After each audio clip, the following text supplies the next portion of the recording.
Hello, my name is Navigator, and in today's video we're going to be talking about something that honestly has always been racking my brain in this game, and that is going to be who the fuck is Purveyor Murmrgh, and why is she friendly to us?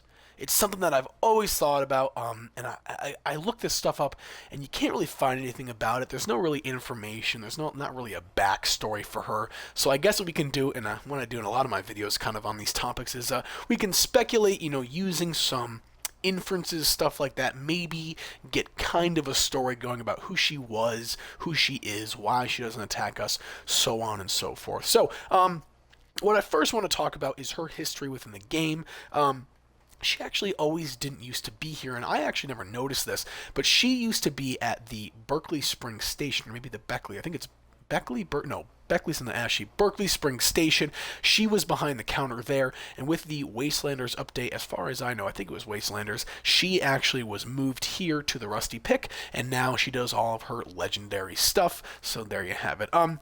Although, I mean, there's mole miners in this. I know the backstories of the mole miners. They were trapped in the mines when the bombs dropped, stuff like that. They're wearing their mining suits and all that. And I guess the radiation, or maybe being stuck down there one way or the other, it kind of got fused to their body, and they kind of bloated under the suits and became these, their brains probably rotted. I guess the best way I can describe it is imagine a bloated ghoul in a mining outfit. That's what I would compare mole miners to, although they are slightly more intelligent, and the biggest part about them is they actually do carry, I guess, traits or habits that their pre-war predecessors, I guess you could call it, would have had as well. So what I mean by that is you'll see them, using firearms properly, stuff like that. Although it sounds like they're grunting, they are actually saying phrases. If you go online, you can get those translated pretty easily. It's the same kind of thing with her. I didn't really do any research into seeing if she has any unique dialogue, stuff like that.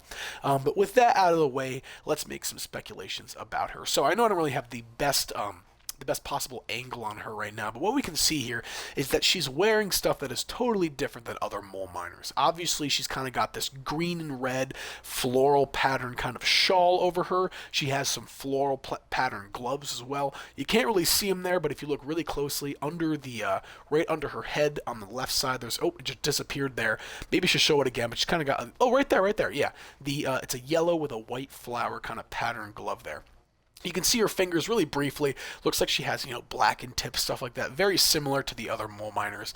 But my biggest question is, or I guess my two biggest questions is, A, why does she not attack us? What's the difference between her and other mole miners? And B, what does her business element have to do with the fact of, I guess, all this?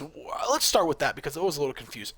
What I mean by that is, I feel like previous to the bombs dropping, previous to her becoming a mole miner, she must have been somebody who had some kind of business lifestyle that was also associated with the mining community. And if you guys watch my Battle of Blair Mountain episode, you'll know that there were, for mining communities, there were a lot of company stores. These company stores, what they did is, they would provide food and, supplies, stuff like that for the local miners and their families. And they actually used to, they would up their prices, lower their prices, just based on how they believed. So what we can do with that is we can maybe make the assumption that previous to the bombs dropping, Purveyor Murmrgh was possibly the person who ran or the owner of a company store or some kind of company store. And she must have been doing this for so long, or it was so important to her that this aspect of trade, look, she's looking right at me right now, this aspect of trade must have stuck with her, or I guess this aspect of, business stuck with her even after her mind and her body transformed. And that's really, really interesting. It kind of almost makes you think that, it doesn't matter. A nuclear bomb, raider tribes, or super mutants, all this, no matter what, even if radiation rots your brain, American greed still perseveres. So I thought that was a funny little joke. But yeah, it's a really, she's a very strange character. And I know that with a lot of stuff like this, like a lot of the speculation videos that I make, it's kind of a thing where it's like, well, you can't really think too deep into it or it'll kind of ruin it. I think that her real purpose in the game is obviously to be here and to do the legendary stuff. They wanted to do like the rusty pick, have a mole miner element. So that's why they made the trader a mole miner instead of a robot, stuff like that. But it's still, she's still here and she doesn't attack us, so that question is still out there. When I posted my video about legendary scrip, I had somebody in the comments saying that legendary scrip was a drug for her, that, had some creative element that had her make legendary modules. But that brings into the question, what does legendary, or brings back the question, what does legendary scrip do for Purveyor Murmrgh?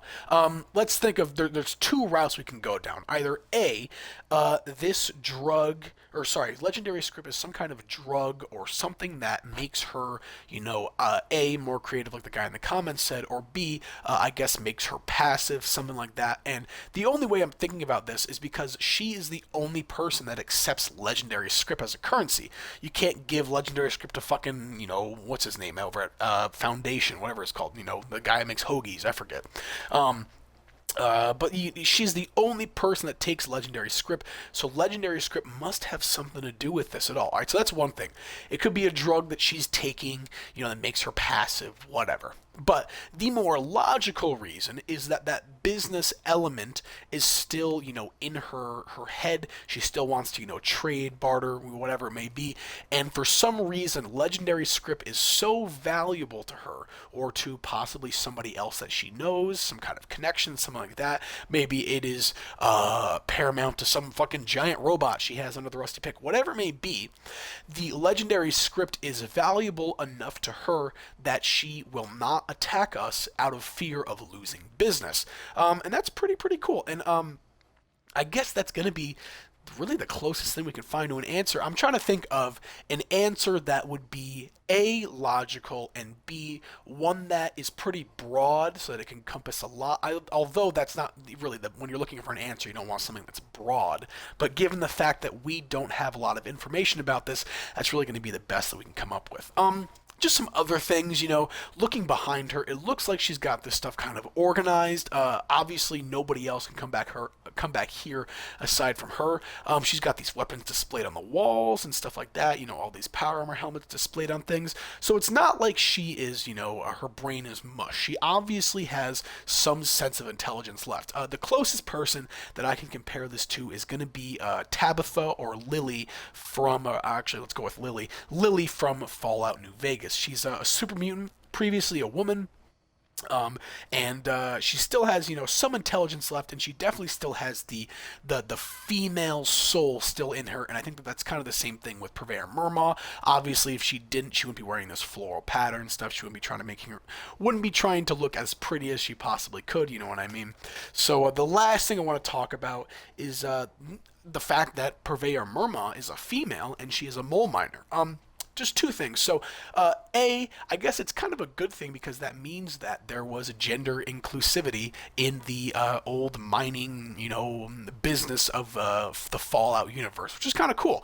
And on top of that, it's actually kind of a bad thing because if you've seen any videos about mole miners, especially tonics, my friend Monkey brought this up, you can actually find children's toys on them, which makes you think that maybe these miners were children when the bombs dropped, and 25 so on years later, I think it's 27 years later now, 27 years later, they're, these like horrid bloated amalgamations. But it makes you think that if Purveyor Murmrgh's a woman, if there could have possibly been children down there, I guess jobs must have been very scarce, and honestly, they definitely were. You had men, women, and children working in the fucking mines because Robco and, the Vault-Tec, Atomic, whatever, or what is it, General Atomics, they're all replacing human workers with robots, so it makes sense that everyone in the family would have to come together to make some kind of income.